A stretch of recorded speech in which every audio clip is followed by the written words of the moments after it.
Hello everybody, this is Danny back from Deep South Homestead on Porch Time this morning, guys. Sitting out here,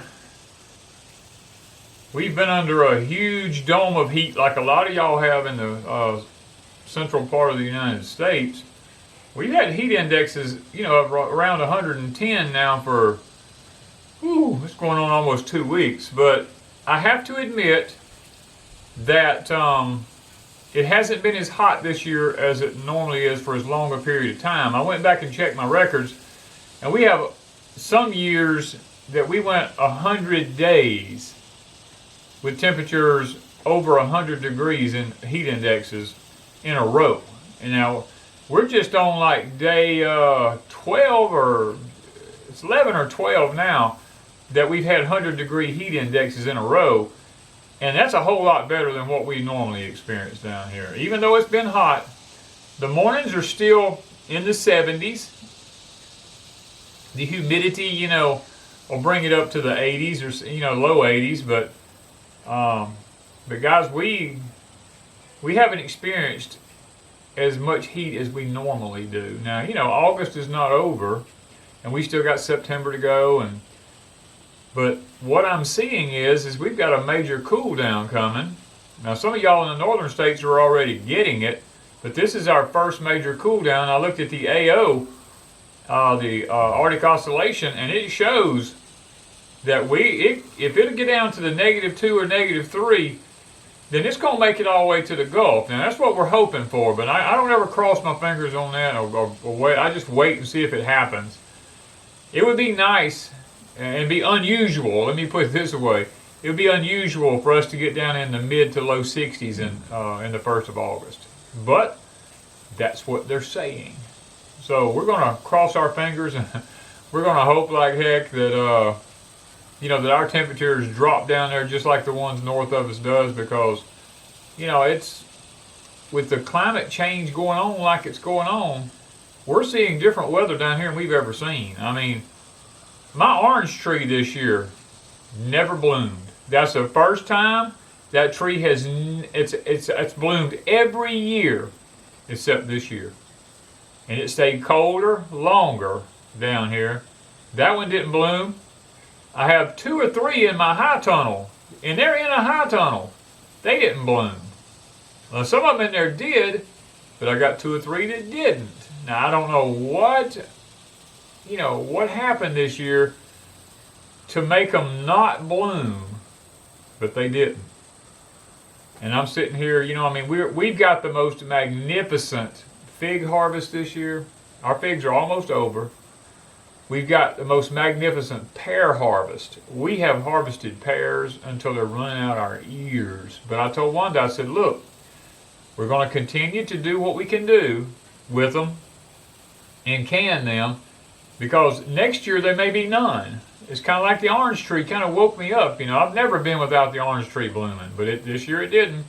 I said next year we don't know. The pears came on late this year, and they have loaded up heavier than I've ever seen them load up. Now, one of our pear trees is loaded so heavy, they're not even getting any size to them, but we are getting the ones off of it that fall off of it. I told her we're not overloading ourselves right now. We're trying to go out and just pick all these pears off and waiting for them to ripen. We're just letting them fall to the ground, and we're picking them up off the ground and canning them the next day. That seems to be working out really well for us because they're right at that peak point of sweetness. But guys, everything this year seems to be a little bit different. The gardens are all different. I mean, I'm just now I'm gonna say in the last week or so, maybe 2 weeks, been getting a lot of peppers. Now, in the high tunnels is different because it's a different climate, it's a different environment in there. We've been getting peppers in there since way back. But I'm talking about planted out. I got 4 plants right here in pots in front of me here. If you've watched our videos over here at the cabin, you'll see what I'm talking about. They get the morning sun, and then about 1 o'clock to 2 o'clock the sun's off of them, and they're in the shade the rest of the day. Those things are in containers. I'm telling you, we're putting peppers up in the freezers. We're eating peppers every day. It's the yellow Marconis. It's hard to keep up with them. I mean, they are just 4 plants. It's just kicking it and getting it. You know, they're loaded right now. And we're having, you know, the sweet potatoes. We finally got our sweet potatoes under control. Got the deer out of everything using the bone sauce from Billy's up at Permapasture Farm. Him and Michelle. We're using that. It's working great at keeping, you know, the deer out of the sweet potatoes, keeping the rabbits out of the sweet potatoes. Working out fantastic, guys. If you're interested, you might want to contact Billy at Permapasture Farms and get some for yourself. But guys, I mentioned the weather and I mentioned gardening because what I want to do is I want to tell you that fads are not going to feed you. And that's what I want us to think about today. The bottom line is this, guys. We're right on the verge of a collapse with the food system.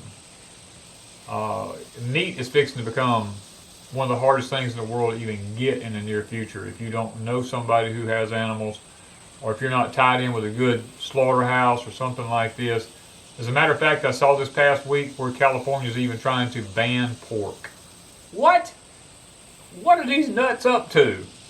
I mean, this is the craziest thing. And if California does it, I'll rest assured Oregon will be right behind it, and Washington will be right behind it. All those, I haven't looked to see what the reasoning behind it is. To be honest with you, it was so stupid to me. I was like, this is just crazy. And then I look over and I see China. They're out of pork. They've had the Chinese African swine flu, the ASF. Has done about virtually knocked them out again. They're flooding everywhere over there. They don't have, their pork is down to almost nothing. I saw this past week where a different Dominican Republic, they've got their first case of the ASF there. And you know, it's just making its way across. It probably won't be long till they'll introduce it into the United States just to control the pork over here. And guys, it's going to always be something. They're trying to take our food away from us. It's just crazy. And that's why I'm telling you, now is not the time to get caught up in a bunch of fad gardening. You know, there's all kinds of techniques and processes out there. People are throwing up on YouTube, going, you know, you need to do this, you need to do that. Let me tell you something. Right now, I'm working on a study. I have been for quite some time. And when I get through with it, I'll do a video about it. But right now, I'm in the learning stages, and I'm 60-something years old, and I'm coming to the realization, the study's not out of America. I've about come to a point where I won't even pay any attention to stuff done in this country anymore, because what I'm learning is the things that are done in this country always have a dollar bill attached to them. In some form or fashion, it's always about the money. Like organic farming. I can tell you, now that I'm working with these people out of another country, learning their organic gardening practices, organic farming in America is a joke. It's a money-making fad. That's all it is. People are running out here buying all this organic products to grow food with. And once I've learned this from a country where they don't have access to the things that we do here in America, they gotta depend on what their forefathers did. And their stuff is prettier than ours. And is producing more than ours ever thought about producing. They don't use any chemical fertilizers. They don't use any chemical pesticides. None of that stuff. They use their own natural stuff. I'm being blown away by this. I'm like, oh my gosh. And I'm beginning to understand why organic gardens over here are failing left and right. You know, it's amazing. People go out here and they try to go, oh, we're going to make the dirt like this. We're going to organically build our dirt up. And they go in and they start putting in wood chips and they start putting in, you know, the natural cow manures and, you know, goat manures and sheep manures and all this types of stuff. And then they put plants out in it and they think, wow, I'm doing something. Now, when you go to one of these other countries and you learn how they do it, and you look at the results that they're having, it's like, oh my gosh, I understand now why we're failing at organic gardening in America. It just blows me away to think of the people who are caught up in these fads over here. And I've been one of them. You know, I've tried the organic garden, and I was like, well, it's just not working. I mean, you know, I'm sitting here, the bugs eat up my stuff, and my plants just don't look good and healthy when I'm doing organic gardening, because most organic stuff over here, the analysis on it is just, if it's organic, you don't have an analysis really, because they can't tell you what the analysis is on it. But working with this other country, I understand why stuff grows. Like, and it's all permaculture, I'll say that. Because they take you into the woods and they explain things in the woods to you. You know, you see this tree growing in the woods. It's doing beautiful. All the stuff around it is growing beautifully. Nobody sprays it. The bugs don't eat it up. It don't get fertilized. But yet, and it's not tended by nobody. There's no weeds. And yet it grows magnificently. And they have unlocked the keys for me to what and how that's happening. And I'm just sucking it up right now like a vacuum cleaner. You know, I'm like, oh my gosh, it's beginning to click. I'm beginning to understand how organic gardening, if it's done right, the right way, doesn't cost you anything. And that's the beauty of it. People are spending tons of money, and I'm one of them that's been guilty of it, buying all these products to put into the soil, to do this with, to do that with, wasting all this money when it can be done for almost free. That's the beauty behind it, guys. I totally get why a pepper plant now, if it's grown like it needs to be grown, can be producing pepper all the way to the frost, no insect problems, dark green, luscious, healthy plants. I understand now how that can happen and not have to buy a bit of fertilizer. Shocking, isn't it? But in America, all we know about here is whatever's got that dollar sign attached to it.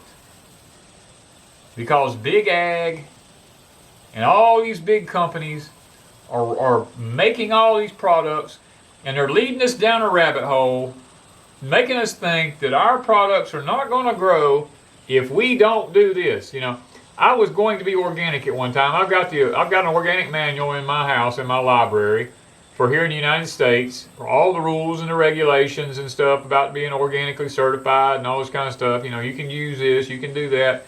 To be organic with pork or beef or chickens or turkeys or gardens, you know, you got to do this. This is the rules, and these rules can't be broken.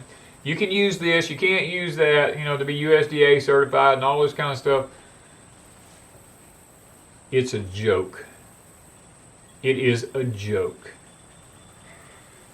And I can't wait till I finish all of this and I get the opportunity to put together a video. And I probably won't even be able to do it justice. But there's going to be some literature that I'm going to show you that you can purchase that will help you to understand it better than probably what I'm going to be able to explain it. But I've got to know 100% before I make a video about this that everything that I tell you is accurate, because I'm going to start implementing it and I'm going to be using it. I'm going to be doing it, because my thing is, if they go to shutting us down again, which they're probably going to do, more than likely they're going to do it again. The first time was a test run. They'll probably do it every year or two now from this point forward, because it's a control mechanism. It's a way to control the people. It's a way to control the country. It's a way to control the economy. You know, they're probably going to continue to do this. and they're going to be blamed on certain people because they didn't do this, you know. So if we can't go to town and we're locked down again, and the stores won't allow, like during the last time we were shut down, people were sending me messages from like Michigan and places like that. They were telling me through emails and stuff, you know, we're not even, our nurseries, they won't even let us go to the nursery and buy plants to plant. We go to Home Depot, you know what I mean? They close off the nursery section or the gardening section. We can't buy seeds. We can't do this. What kind of stupidity is that? That's got to be the stupidest thing I've ever heard. But yet they did it. And people couldn't get stuff. If it happens again, or if the economy just collapses, which it more than likely is going to at some point, because it can't remain the way it is with the idiots we got running everything. And you're growing a garden at that point, which you'll have to if you're going to survive. If you're going to have any kind of food, you're going to have to be able to raise it because you're not going to be able to get it. And you have no fertilizer of no kind, organic, synthetic, whatever. You don't have any chickens. You don't have anything like that to get any manure from or stuff to make anything. Compost takes too long to do. What are you going to do? It's not a problem in this foreign country.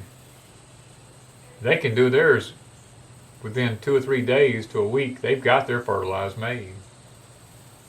It didn't cost them a dime. And it works every time. Now that I understand the process.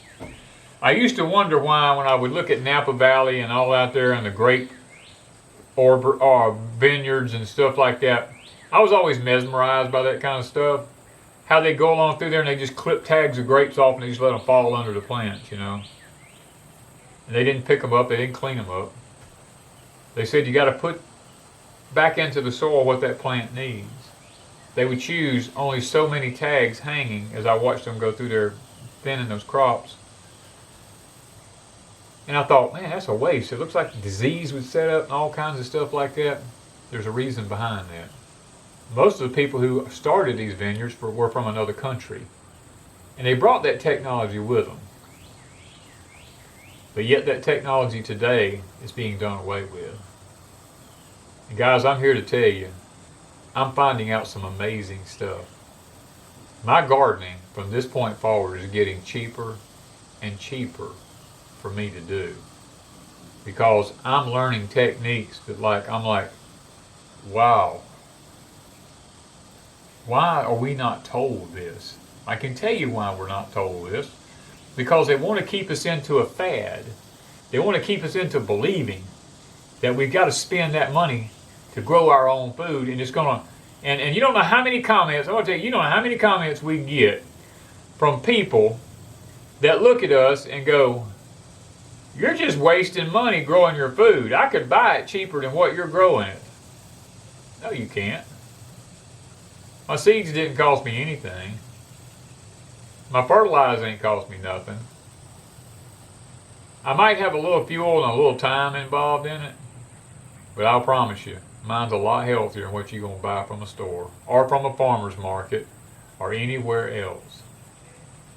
And guys, people just don't get it because they're caught up in the fad of growing food the way that the USDA and the ag department and all that kind of stuff want you to believe that you got to grow food. They've destroyed most of the land in the United States through commercial farming. And you know, people talk about Bill Gates buying up all the farmland. If he puts it all back into woodlands or whatever, it's probably the best thing that ever happened, to be honest with you. Because it's literally, the land is probably void of anything that would ever be beneficial for to raise food with anyway, because it's probably been sprayed to death with all types of chemicals and pesticides and stuff like that. You know what I mean? I would be happy to see it put back into some kind of, you know, forestation programs or something like that, because I think it would benefit the environment. I really do. The truth of the matter is, people need to quit depending on farmers markets. They need to quit depending on grocery stores, big ag farmers and stuff like that, you need to start growing your own. Whether you do it in containers, I mean, Wanda and I mostly now grow in containers and raised beds. I mean, that's mostly where we're at now. We still do some in the gardens, like sweet potatoes right now. We're still doing some of them in the gardens. Of course, corn, we just about have to grow the corn out in the field. But I'm being able to incorporate more of my gardens into corn production, because that's the one place we're lacking at. Is we only own 10 acres and half of it's wooded and the other half is pasture and ponds and a house and the cabin and stuff like this. So we really only garden. We have 5 gardens on the place, and most of them is about 1/4 of an acre, which means we're only farming like 1.25 acres or something like that. If you added them all together, it's probably 1.25 acres. And that's not much to be able to raise the amount of food that we raise on. But now that we have the high tunnels, we're working on the 3rd one right now. I've been, you have to do things based on priorities, and right now the 3rd one's not, it's framed up, it's sitting there just sitting there, waiting for me just to get the wiggle wire track and stuff like that put on it, which is not a big deal right now. But splitting firewood right now, because we got to have heat for the winter time, that kind of stuff, and harvesting and canning and stuff like that, that's priority right now. Well, when a few more weeks, when this stuff begins to die off and we're able to get a little bit of a break and it cools back down, I'll jump right back on that high tunnel. It won't take me but probably 2 or 3 days by myself, and I'll have it where I can use it. But we got 3 high tunnels, and out of the 3, we're going to produce food in 2 of them and fruits and berries in 1. That should more than should feed us. And we'll probably use more of the gardens now to do more corn, because corn's going to become obsolete here in the near future as far as being able to get enough to feed animals. Now, I can't raise enough. Let me say, on what I have left here, 1.25 acres, you can't raise enough corn to feed a bunch of animals. It's just not going to happen. But for us to make cornmeal and corn flour and stuff like this, it can be done. Have some corn to put up and to be able to eat. It can be done. And then to be able to have some for seed for the next year, and to be able to have a little bit to give the animals a little treat every now and then, the chickens and stuff like that. It's not going to be enough to do cattle or anything to that nature. But then, then to be able to grow some sweet potatoes out here in the gardens. Now, we can grow sweet potatoes in raised beds, and we can they add up fast in raised beds where the soil's really rich at. If we have to, we can drop back and do that. But we try to save our raised beds for things like carrots and things to that nature, to be able to control the ground that they're in, so that we grow nice carrots and stuff. We're not getting caught up anymore in these fads, guys. I'm fixing to get away from all this kind of stuff. That's the reason I told you in 2020 was a great year for Deep South Homestead. We blew it out of the seams in 2020. And I made the comment that 2021 was going to even be greater. And what I meant by that is we put a 3rd high tunnel up in 2021. We built the she shed in the early part of 2021. I bought another tractor and I've completely restored it in 2021. We have lots of things that we're doing in 2021 to be able to make this a really good year. And the other one is going to be changing our farming techniques here at Deep South Homestead. That's one reason I bought the old antique tractor, is because you can do a lot better job with it in the field than you can one of these modern tractors. It's designed to grow food. The new ones are not. So we're going to be using the old farm tractor in the fields. Now, we'll still break the ground with the big tractor, unless I can come up with the plows to do it with the other one. We'll still till the ground with the big tractor and stuff like that, but we'll use the little tractor to lay the rows off, to do our bedding and things to this nature, hilling and things like that, weeding. All that'll be done with the little tractor. We're getting away from as much modern technology in gardening out in the fields as we can. I feel like that once I get this other learned way of farming down from another country, and I am able to make my own fertilizers, and they don't cost me anything. I'm able to make my own insect controls, and it doesn't cost me anything. Once I get all this stuff figured out and get it all implemented, gardening will change for Deep South Homestead. And that's where we're headed, guys.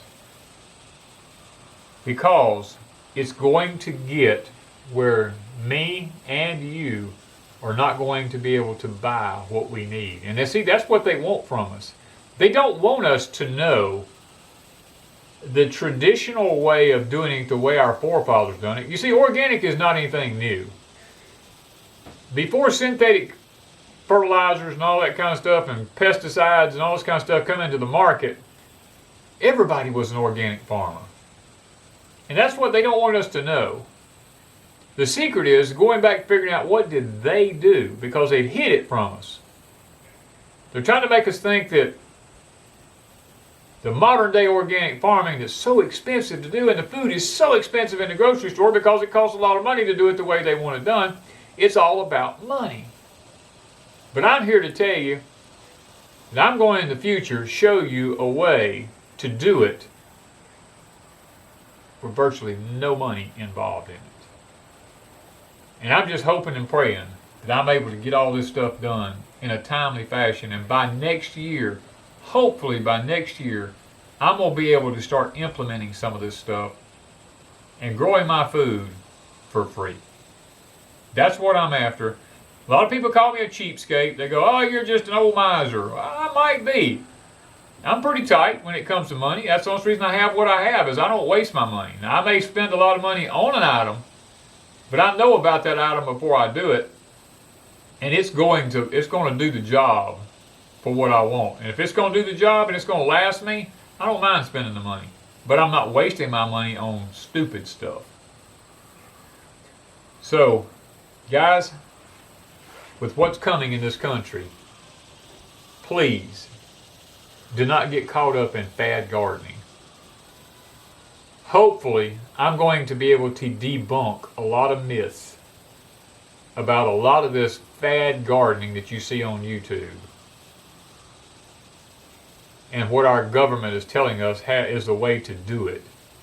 Hopefully, I'm going to be able to implement some things, and guys, I'm going to be able to help you be able to garden and it not cost you an arm and a leg.